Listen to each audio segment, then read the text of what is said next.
Indonesia tanah air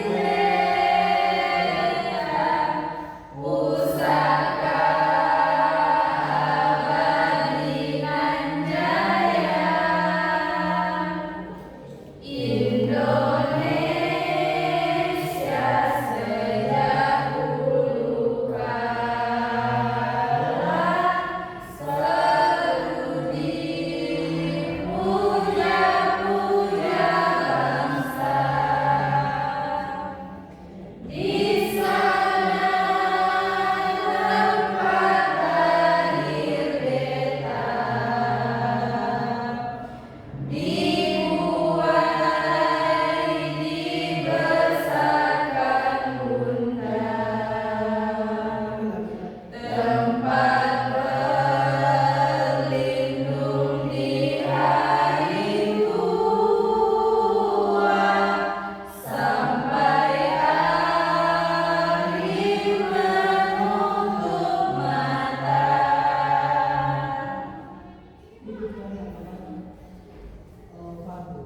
Kepada anak-anak, silakan untuk duduk kembali. Baiklah anak-anak, bagaimana kabarnya hari ini? Baik, Bu. Jika nanti Ibu bilang bagaimana kabarnya anak-anak, maka anak-anak menjawab pikiranku, hatiku, badanku, sehat, sehat, sehat, Allahu Akbar. Mengerti? Mengerti, Bu. Bagaimana kabarnya anak-anak Ibu? Pikiranku, hatiku, badanku, sehat, sehat, sehat, Allahu Akbar. Kita ulang sekali lagi ya. Bagaimana kabarnya anak-anak semuanya? Pikiranku, hatiku, badanku, sehat, sehat, sehat, Allahu Akbar.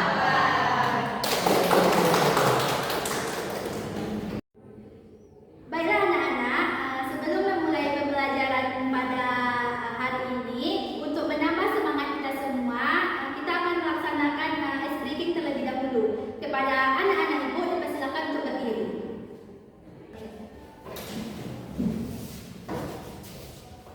Berarti kita tengok video ya, Bu?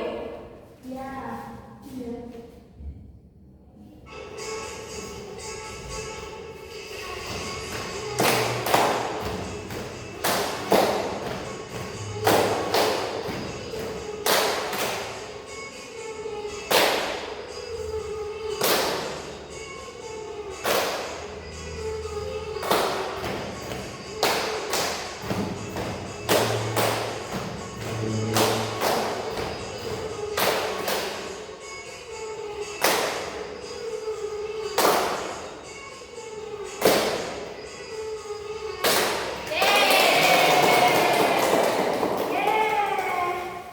Anak-anak, silakan untuk duduk kembali.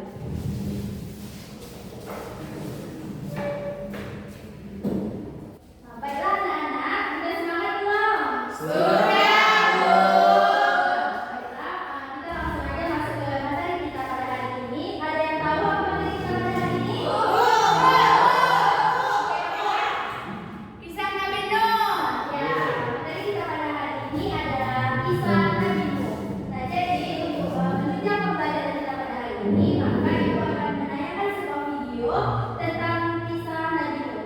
Kita saksikan bersama-sama ya. Baik, Bu.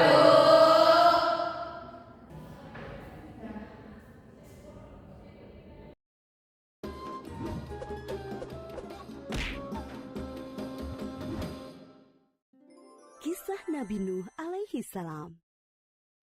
Setelah Nabi Idris alaihi salam wafat, sedikit demi sedikit iman masyarakat mulai menipis. Iblis dan pasukannya semakin gemar menggoda mereka. Kemudian mereka mulai senang membuat patung. Mereka membuat patung untuk menghormati para pahlawan, leluhur, tokoh-tokoh yang sudah mati. Patung-patung itu diberi nama sesuai nama para tokoh itu. Dari sekedar penghormatan, lama-kelamaan mereka mulai menyembah patung-patung itu. Mereka percaya bahwa patung-patung itu mempunyai kehebatan dan kekuatan yang bisa melindungi dan menentukan nasib mereka. Di antara patung-patung yang disembah itu, ada 5 yang paling mereka agungkan, yaitu Wa'at, Suwa, Yahud, Yauk, dan Nasr. Inilah asal mulanya manusia menyembah patung dan berhala. Tentu saja, ini semua hasil pekerjaan iblis dan pasukannya yang berusaha sekuat tenaga menyesatkan manusia agar tidak menyembah Allah dan masuk neraka bersama mereka. Allah tidak membiarkan manusia tersesat semuanya tanpa petunjuk. Maka Allah memilih Nuh alaihi salam untuk mengingatkan kaumnya agar mereka meninggalkan penyembahan dan berhala dan kembali menyembah Allah Subhanahu wa Ta'ala. Siapakah Nuh alaihi salam? Nuh adalah cucu dari Nabi Idris. Fisiknya kuat, terbukti dari umurnya yang sangat panjang, sekitar 1000 tahun. Hatinya mulia dan sabar luar biasa. Pikirannya juga sangat cerdas, rendah hati, soleh, dan taat kepada Allah. Nabi Nuh adalah Rasul Allah Subhanahu wa Ta'ala yang pertama. Sebelumnya, Allah hanya mengangkat nabi-nabi saja. Mulailah Nabi Nuh berdakwah kepada kaumnya. Nabi Nuh mengajak mereka untuk memohon ampun atas dosa-dosa mereka dan kembali menyembah Allah agar tidak terkena azab dari Allah. Sangat tekun Nabi Nuh mengajak kaumnya dengan berbagai cara, dengan terang-terangan di hadapan banyak orang, dengan diam-diam mendatangi seorang demi seorang, berulang-ulang, siang dan malam, selama kurang lebih 950 tahun lamanya. Tetapi sedikit sekali yang mengikuti seruan Nabi Nuh. Kebanyakan dari pengikutnya ini adalah orang miskin dan pekerja kasar. Jumlahnya sekitar 80 orang. Yakni sebagian besar kaumnya tidak mau mengikuti ajaran Nabi Nuh. Mereka bersikap angkuh dan sombong dengan menutup rapat-rapat telinga mereka jika Nabi Nuh mulai berbicara untuk mendakwahi mereka. Bahkan mereka menantang Nabi Nuh agar mendatangkan azab yang diancamkan oleh Allah Subhanahu wa Ta'ala. Nuh, sudahlah, berhenti bicara. Percuma, kami tidak akan percaya. Sekarang begini saja, datangkan azab itu pada kami jika kau memang benar. Kami yakin tidak akan ada azab yang menimpa kami karena kelakuan kami. Kau hanya berdusta. Nabi Nuh mengadu kepada Allah tentang pembangkangan kaumnya yang keterlaluan. Allah berfirman bahwa memang pengikut Nabi Nuh tidak akan bertambah. Hanya 80 orang itu saja. Selebihnya mereka semua tidak akan beriman karena mereka sudah sangat sesat. Setelah jelas ketetapan Allah bahwa orang-orang itu tidak akan beriman, maka Nabi Nuh memohon kepada Allah. Tuhanku, musnahkanlah seluruh orang durhaka itu dari muka bumi. Mereka hanya membuat kerusakan dan melahirkan anak-anak yang durhaka. Kemudian Allah memerintahkan Nabi Nuh untuk membuat kapal yang besar. Pada masa itu ilmu perkapalan belum berkembang dengan baik. Allah mengajarkan ilmu itu kepada Nabi Nuh. Maka Nabi Nuh bersama pengikutnya membuat kapal besar terbuat dari kayu. Kayu itu didapati dari pohon-pohon di hutan. A few moments later. Allah memerintahkan bumi untuk menelan banjir itu. Hujan berhenti, air pun surut masuk ke dalam tanah. Kapal pun berlabuh di daratan lagi. Baiklah anak-anak, setelah anak-anak ibu menyaksikan video tentang Nabi Nuh tadi, maka sekarang ibu akan membagikan sebuah teks kepada anak-anak ibu semuanya, yaitu teks tentang kisah Nabi Nuh. Jadi anak-anak ibu membaca teks ini bersama dengan teman sebangkunya. Kemudian nanti anak-anak ibu akan menggarisbawahi kata-kata kunci atau poin-poin penting yang terdapat dalam teks ini. Paham? Paham, Bu. Ibu bagikan teksnya ya.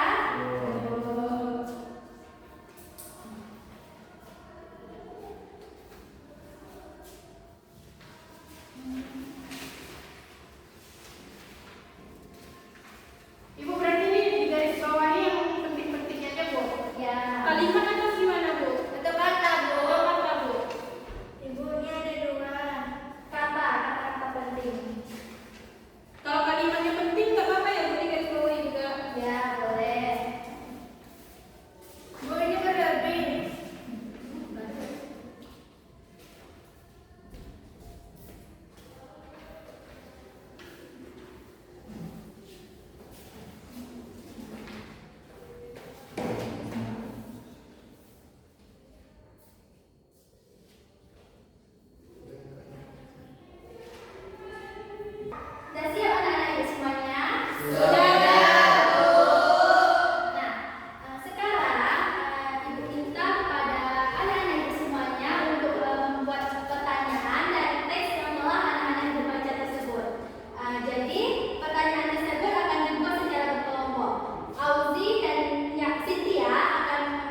Dan anak-anak ibu telah membaca tentang kisah Nabi Nuh, kemudian tadi juga udah membuat pertanyaan-pertanyaan tentang kisah Nabi Nuh. Nah, sekarang ibu minta kepada anak-anak semuanya untuk menceritakan sebuah kisah dalam kehidupan sehari-hari yang berkaitan dengan Nabi Nuh.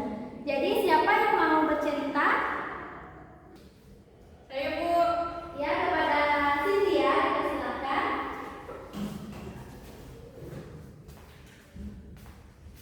Baik teman-teman, di sini saya akan menceritakan sedikit pengalaman saya, di mana yang masih berkaitan dengan kisah Nabi Nuh dalam kehidupan sehari-hari. Seperti yang kita tahu, baru ini kan di Sumatera Barat ada terjadi banjir Galodro. Nah, jadi ini kan hampir mirip dengan kisah Nabi Nuh yang merupakan peristiwa banjir juga dalam kisahnya, di mana mungkin yang kita ketahui sebagai masyarakat menganggap Galodro ini akibat dari perbuatan manusia yang di zaman sekarang itu sangat hobi bermaksiat. Jadi Galodro ini merupakan salah satu peringatan dari Allah Subhanahu Wa Taala agar kita sebagai manusia lebih memperhatikan diri kita, lebih memperhatikan sikap kita kepada Allah maupun kepada sesama manusia, untuk tidak membuang sampah sembarangan misalnya, untuk tidak melakukan perbuatan maksiat seperti berpacaran atau lain sebagainya. Oke, Bu, sudah ya. Oke, bagus ya ceritanya.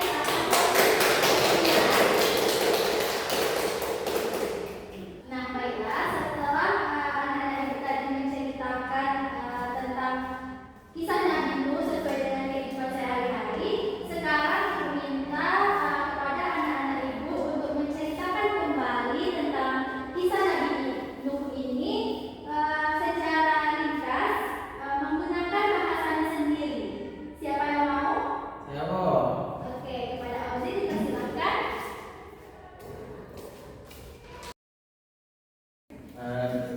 Nabi Nuh diutus oleh Allah Subhanahu Wa Taala untuk menyuruh kaum yang sebelumnya yang menyembahkan Allah.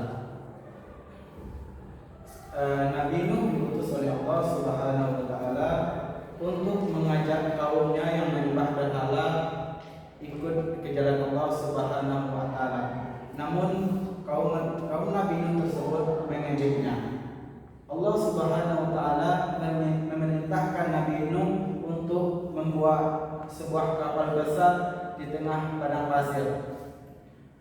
Setelah banjir bandang tiba, maka orang-orang yang menolak ajaran Nabi Nuh tadi tenggelam diakibatkan oleh banjir bandang tersebut, sehingga hanya orang-orang yang beriman serta hewan-hewan yang ikut masuk dalam kapal tersebut selamat.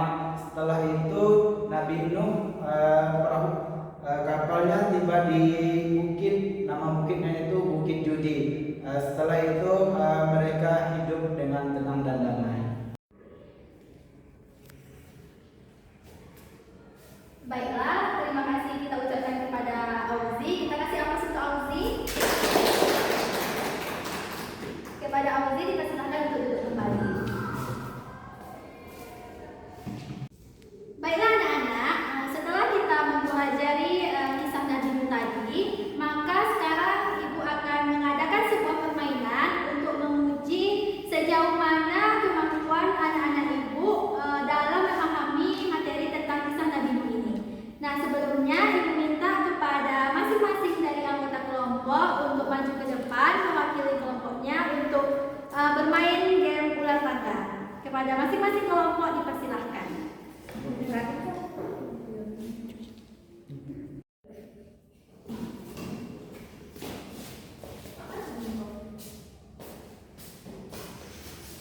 Untuk permainannya ibu kasih waktu 5 menit ya. Jadi aturan mainnya itu nanti anak-anak ibu menjawab pertanyaan yang ada dalam ular tangga ini. Bagi yang tidak menjawab dengan benar,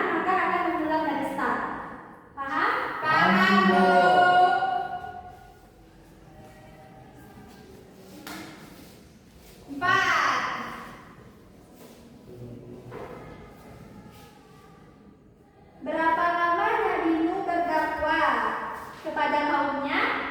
Nabi Nuh berdakwah kepada kaumnya kurang lebih 950 tahun. Bagaimana betul jawabannya?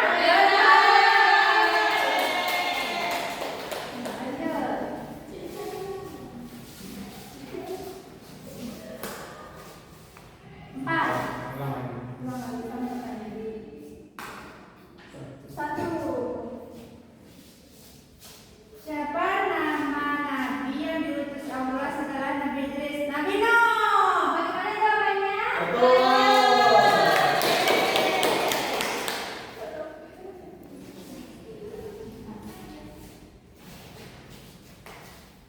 Enam.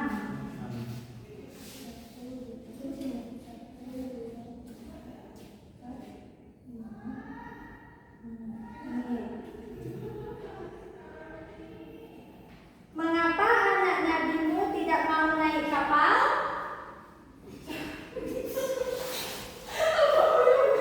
Nggak tahu dia kok. Tahu. Karena dia yakin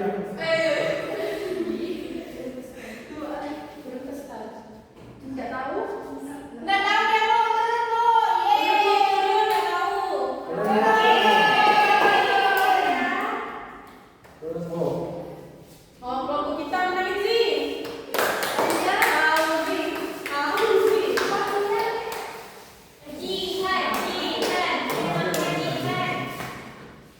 Lima. 1, 2, 3, 4, 5. Kapal yang dibuat Nabi Nuh terbuat dari apa? Kapal Nabi Nuh terbuat dari pohon-pohon sekitar hutan tersebut. Bagaimana jawabannya? Tahu sih. Lanjut. Dua. 1, 2. Naik. Berapa lama? Udah tadi. Ulang lagi. 4. 1, 2, 3, 4. Apa tugas Nabi Nuh kepada kaumnya? Tugas Nabi Nuh kepada kaumnya untuk mengajaknya ke jalan yang benar dan menjadi orang yang beriman. Bagaimana jawabannya? Lanjut.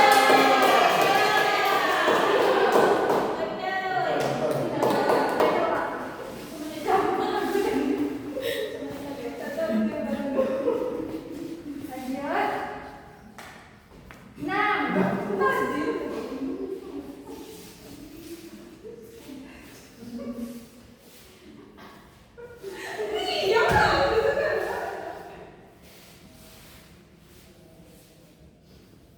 Satu, dua, tiga, empat, lima, enam.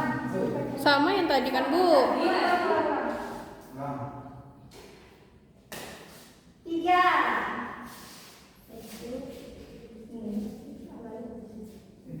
Sini kan mulai 1, 2. Tiga.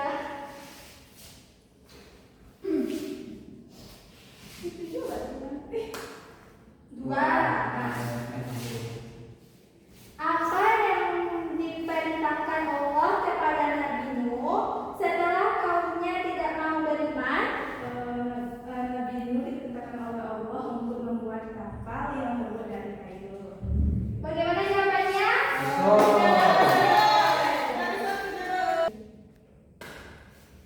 Empat. 1, 2, 3, 4. Naik. Apa pelajaran yang bisa kita ambil dari kisah Nabi Nuh?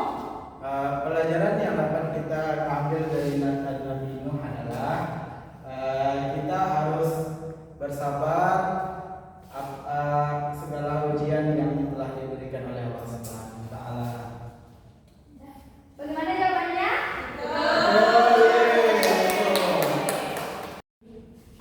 Baiklah, karena waktu permainannya sudah habis, maka dari permainan ini dapat kita ambil pemenangnya, yaitu dari kelompok 1.